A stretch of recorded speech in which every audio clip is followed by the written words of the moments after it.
So, my Digimon got captured by my magical pet Taco.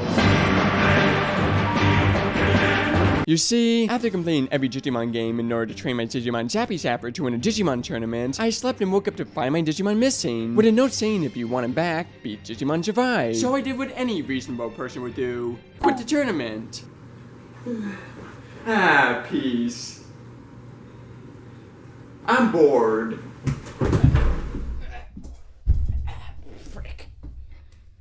Fine, I'll play Digimon Survive, a visual novel tactics game made by Bandai Namco that, despite its numerous delays, hit Japanese store shelves on July 28, 2022, with an international release coming out one day later on July 29th. I'll get more into the interesting development jargon later on though, as well as this issue. For now though, let's frickin' do this.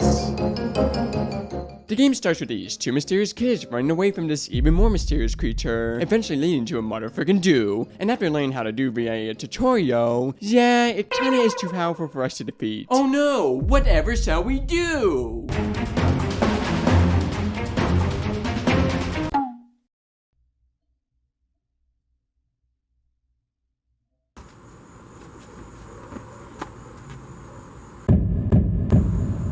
You'll never stop your boss, senpai! Anyway, we're screwed! Thankfully, there's this convenient portal over there that'll teleport us out there. But we'll need a helping hand in order to reach the portal.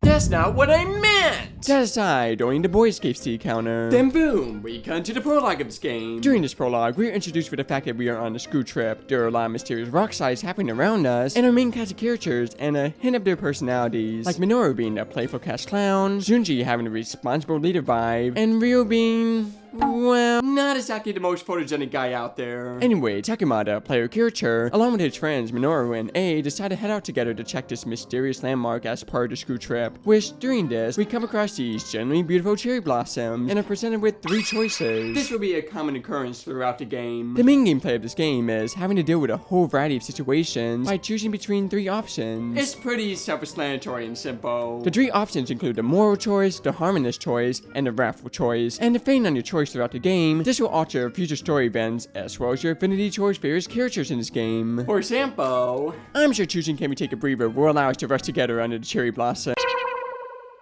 What do you mean wrathfulness?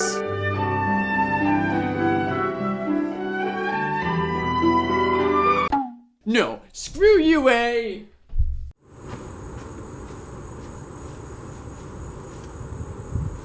I'm gonna sit here and pout until I get my way. Anyway, while walking, we decide to talk to 2 of our friends. Saki, a sweet, cheerful girl, and Ryo, who, yeah. Ugh, he's killing the vibe.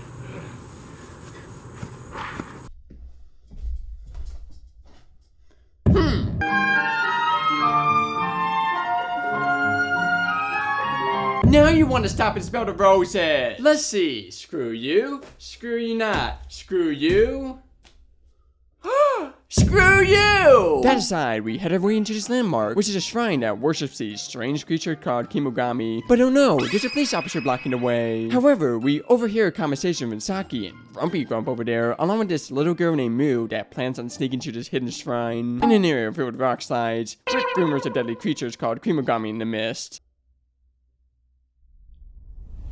Yo, can we join?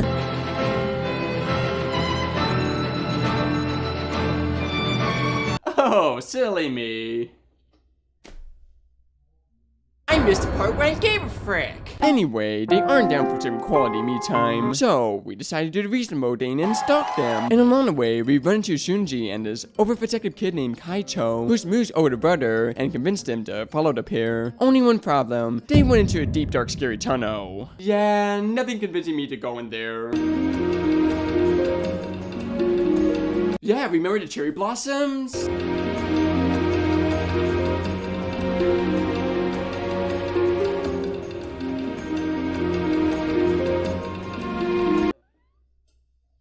A little bit of snow never bothered anyone.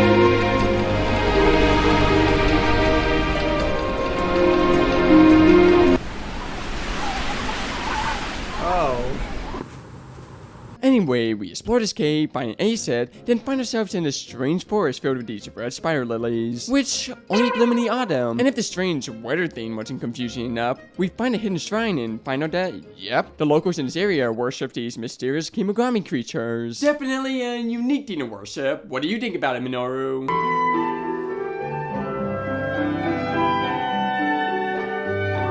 Yeah. Wow, so funny and edgy. It's guys like you that make us men seem like Pit. Oink oink! Oink oink! Oink oink! After that hogwash, we decided to look for clues. Oink!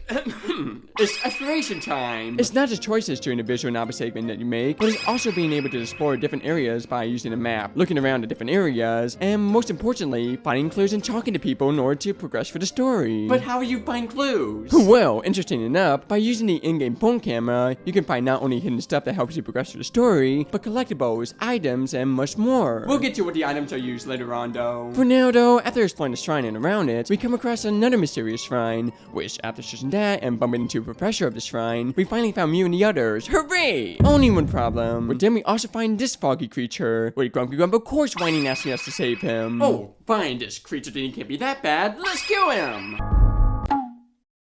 Oh, you have glowy red eyes. Ooh, I'm so scared.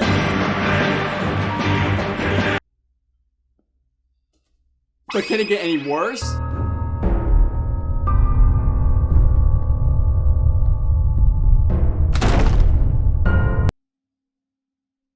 Yep, we got right in the middle of a rock slide and boom, we land, well, where we first started. But something is off. Not only are we all alone, but there's this mysterious noise, which after following said noise, we end up in the shrine again. Nice and peaceful. What is it? A bear? A lizard? A lizard bear? Oh, it's actually quite cute and harmless.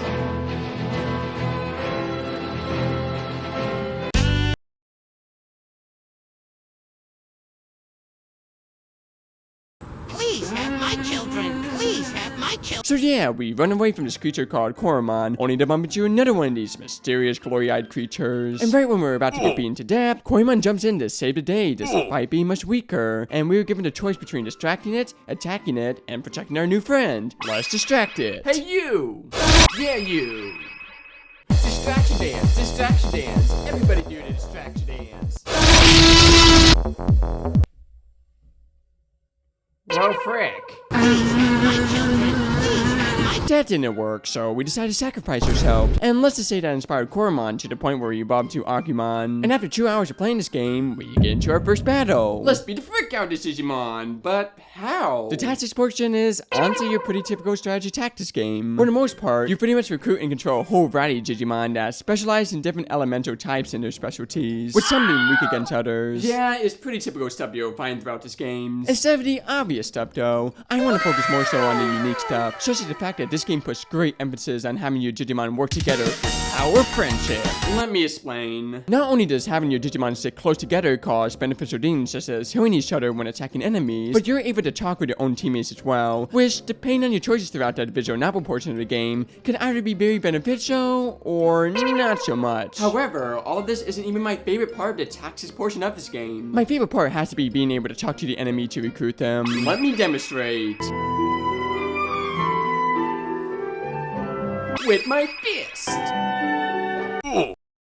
Oh, wanna be my friend?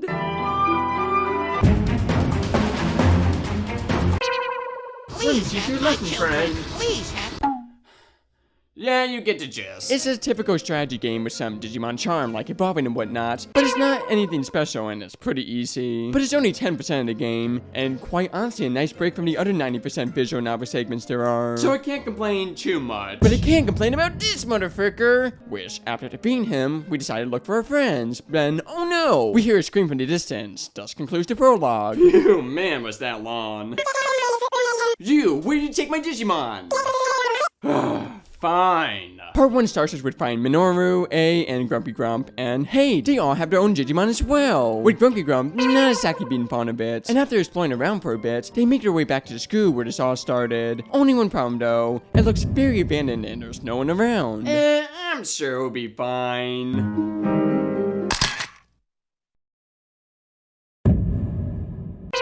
Well, at least we got our friend.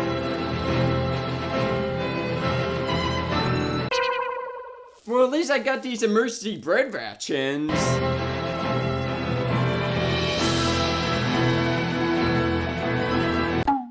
Okay.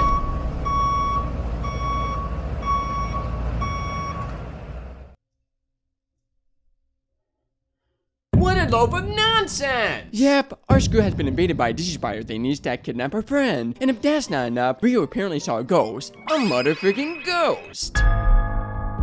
Oh, what now, Minoru? Kinda busy.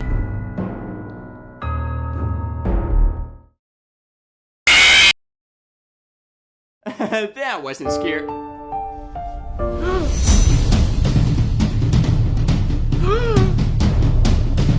This game's kinda terrifying. Let's talk about the looks and sound of this game, shall we? The looks and soundtrack of this game is quite unique from previous Digimon games. Starting with the looks, is honestly this weird mixture of flashing vibrant anime visuals and a snapshot horror filter. It's definitely controversial, but when they nail the horror as abandoned world vibe, they absolutely nail it. And it accompanies really well with the music. Instead of the typical electric guitar pumped up hopeful music you typically find in Digimon games, this game does a complete 180 and does tense somber music. And nothing showcases that more than the main thing of this game. I'm so used to hearing pumped up hopeful Digimon music as an opening theme that it was quite a surprise to hear what you're hearing right now as the main theme. It's just a sweet, charming melody with a hint of somberness that not only sound great, but also is a major part of the game in general. But we're getting way ahead of ourselves here, and while I enjoy it, yeah, let's just say people weren't quite happy about the experimental approach this game decided to do. But we'll worry more about that later. For now, we have spiders and ghosts to worry about, and after exploring around a bit in the woman's toilet, don't ask, we find a secret tunnel that led to the music room, only to find our quote-unquote ghost being none other than 2 little kids. That's even worse than ghosts! Anyway, we talk to them, and, well, they're in the same situation as us, i.e., they don't know what the heck is going on either. But he did give us advice on how to defeat the spider, which, after doing so and rescuing A, we spent a night and boom, we made it to part 2. Alright, so far it's been kind of fun and brought a smile on my face.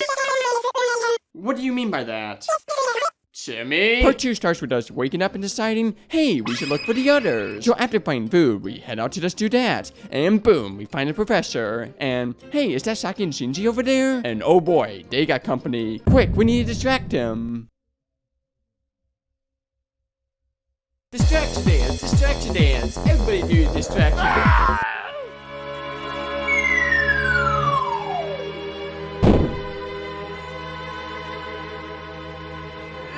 Distracted wrong person. Yeah, the professor kind of fell down a giant dam. I'm sure he'll be fine.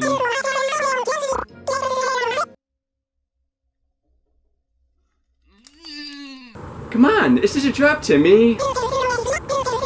Anyway, after defeating Figmon, defeated and unsure, we all head back to the school to get some What now?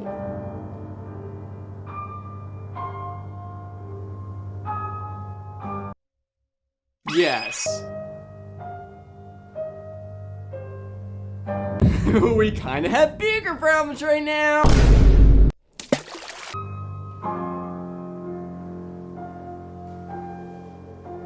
Listen, I know it's hard, and I know it's uncomfortable, but if we stick together during these tough times, we can get past any danger that comes our way. Why? Because we are in unity, and nothing can stop us despite our small number.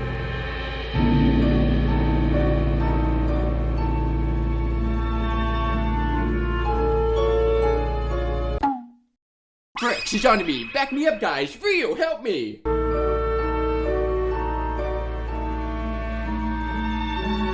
That wasn't helpful, Rio! After what was perhaps the most stressful part in a motherfucking horror game, we decided to look around as unexplored areas. Well, at least that's what we're supposed to do. Shinji and Rue weren't so indecisive downers who wanted to hide their fare at the school, wondering why they got weak Digimon even though they refused to work and train their Digimon.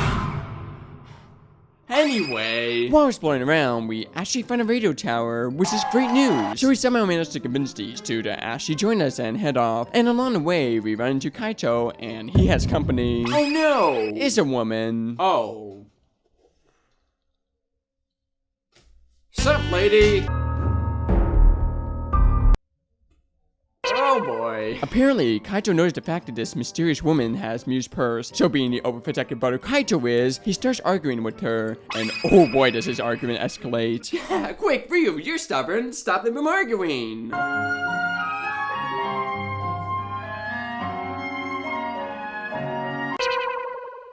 Oh. Now you're suddenly all lovey-dovey. Anyway, we decided to trust the mysterious woman, and hey, she actually took us to where we need to go. With a conveniently working cable car that'll take us there as well. In an abandoned island, with no Wi-Fi or technology. I'm sure it'll be fine.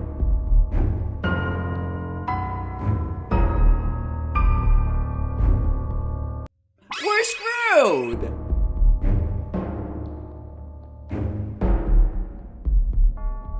Wait, she's a spider? I prepared for this. Ta-da! Motherfucking bug spray! Doesn't work on bugs either. And quit bugging me. Anyways, yeah, Kaito was right. Thankfully, he saved the day. But that's not the last we see of her, especially considering the motivation to sacrifice Shogun to, wait, save this world from ruin? It turns out that the villains aren't attacking us for no reasons in this game. But there's a really interesting motive that the villains have that just hasn't been seen in Digimon before. And speaking of motives, let's talk about the motives behind the creation of this game. As well as the motives behind, well, the review bombing. Instead of taking inspiration from the prior Digimon games, or taking open world action adventure direction that seems to be what fans are hopeful for, Kajimasa Habu, the producer of this game, decided to take inspiration from visual novel heavy games such as Summon Night and the Yudora Mono series to create this unique Tactics visual novel game. It was meant to be a game made by a small indie team to celebrate the 20th anniversary of Digimon, but due to the budget constraints, it just wasn't possible. This is what caused delay after delay after delay, as well as rumors and hypes around this game to be an all-time high. So when it was finally revealed to be the visual novel Tactics hybrid it is, a direction Digimon has never gone to before, it was pretty controversial, but people were willing to give it a shot and see if they liked it. This is when trailer after trailer came out with a 50-50 focus on the battling and visual novel aspects, which made a lot of people partially assume that the game would be a 50-50 mix of Tactics battling and visual novel segments when it came out. So when this game came out and people found out it was more so an 80-20 percentage, with 80% being this, and 20% being this, yeah, the review bombing commenced. As someone who's been following the very vague information this game has put out over the years, they do a pretty decent job cautioning people that this is a visual novel first and an action-packed tactics game second. For someone who only saw a trailer or two and is expected to be just like the other Digimon game, it's very easy to see how one assumed differently. And it didn't help that this wasn't the game that most fans wanted, and as I mentioned earlier, it takes a solid 2 hours for this game to battle in the first place. However, you could tell that this game was coming from a team that clearly put a lot of thought and care into this, coming up with its own unique spin onto it based on the strengths and weaknesses of the Digimon franchise. And nothing showcases this better than this video right here, where the developers sit down and talk about the history of Digimon games, what it means to them, and how they're influenced by them in order to create the best game possible. Is this a game Digimon fans were hoping for? No. But I'll always appreciate the franchise for taking what makes the franchise unique and utilizing it to its full potential. And in my personal opinion, they absolutely nailed it, especially the story. But we'll get more to the story part later on. For now though, after defeating Spider-Woman, we make it to the top of the radio tower. But wait, everything about this island is much different. Starting from the fact that, well, instead of being on land, the entire area has been enclosed to this small island, with no other land in sight, causing Ryu to, well, run up, falling down a bridge in the process. I'm sure he'll be fine. And finding he surprisingly was, well, at least physically. Mentally though... Mama! Mama! Yeah, we need to give Ryu a hand. Wait.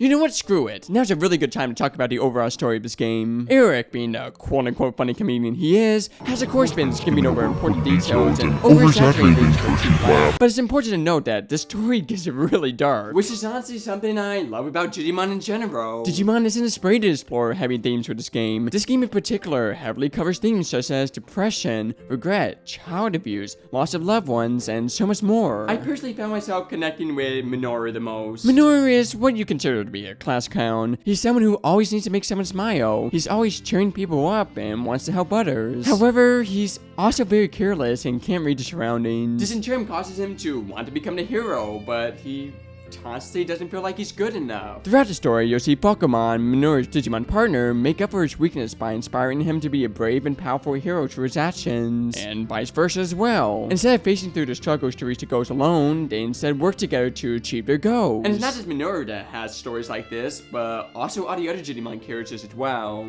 You know, it's kind of funny. When I played all the previous Digimon games, I was so focused on achieving my goal of winning the Digimon tournament because, yeah, I wanted to prove I got what it takes. I wanted to be the hero, but due to it, I ignored everything around me and hurt and ignored my partner, Timmy the Taco's feelings. Heck, even that clip when I started this adventure was misleading. Remember when I asked you if you ever worked hard for something? Then show you that clip of Ty working hard to achieve a goal? Well, that clip wasn't just him working hard, but rather a whole bunch of people from different parts of the world to work hard together to achieve a goal. I didn't mean to affect others. I just wanted to show that I can work hard and achieve amazing results. But is it worth it if I just push down all other aspects of life, including the people I love and care about the most? No. No, it's not. Timmy, is this why you wanted me to play this game? To help me realize this? Thanks. Wait, yeah, about that? I may or may not have quit the Digimon tournament. Ah!